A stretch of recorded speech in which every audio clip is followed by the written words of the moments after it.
Donc, voici la démarche détaillée pour le MAP 5170, la consolidation à la page 26. Donc, on va commencer par faire le A. Donc, ici, on dit « Monica va acheter au minimum 3 fois plus de chemises que de jupes, mais faire au maximum 12 achats. » Donc là, on demande de traduire les énoncés par un système d'inéquation. Donc, la première étape va consister à identifier les variables. Donc, ici, on va avoir X est le nombre de chemises et Y est le nombre de jupes.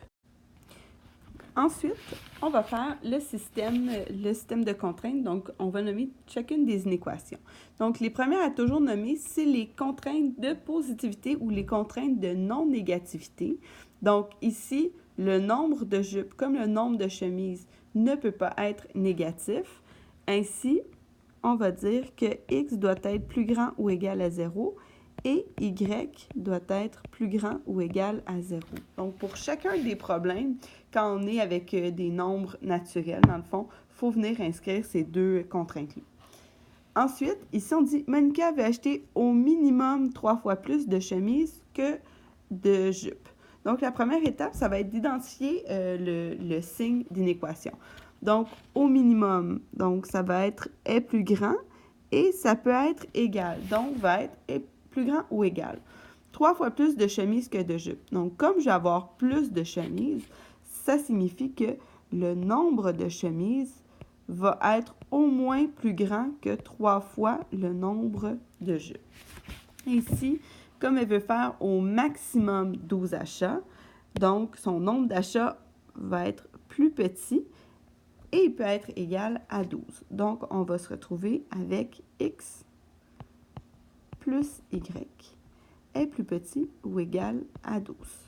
Donc, voici la résolution du A. Passons au B. En quelques heures, un commerçant a vendu des billets de loterie 1 $ l'unité et des billets à 5 $ l'unité. Le total de ces ventes a été d'au moins 300 $. Il sait avoir vendu au moins 2 fois moins de billets à 5 $ qu'à 1 $. Donc, encore une fois, la première étape va être d'identifier les variables. Ensuite, on va venir faire le système de contraintes en commençant par nos deux contraintes de non-négativité. Donc, maintenant, voyons voir dans le texte la première contrainte. Donc, ici, on dit « Le total de ces ventes a été d'au moins 300 $. Donc, le terme « au moins », ça va être plus grand ou égal. Donc, le total de ces ventes, dans le fond, ici, on parle en argent. Donc, pour chacun des billets, il va falloir venir mettre sa valeur. Donc, on va dire, dans le fond, la valeur des billets à 1 $. Donc, c'est 1 $ fois le nombre de billets à 1 $ plus 5 $ fois le nombre de billets à 5 $ va être plus grand ou égal, donc mon profit, plus grand ou égal à 300 $.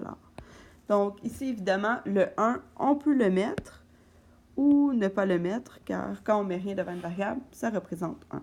Allons voir la deuxième contrainte. Donc, ici, qu'il a vendu au moins 2 fois plus, donc au moins 2 fois moins de billets à 5 $ que de billets à 1 $. Ici, encore une fois, le terme « au moins » va être représenté par le signe d'équation « est plus grand ou égal ». Donc, si on a vendu 2 fois moins de billets à 5 $, c'est qu'on a vendu 2 fois plus de billets à 1 $. Donc, le nombre de billets à 1 $ va être au moins 2 fois plus que le nombre de billets à 5 $. Donc, voici pour les deux problèmes. Si tu as d'autres questions, n'hésite pas à me contacter.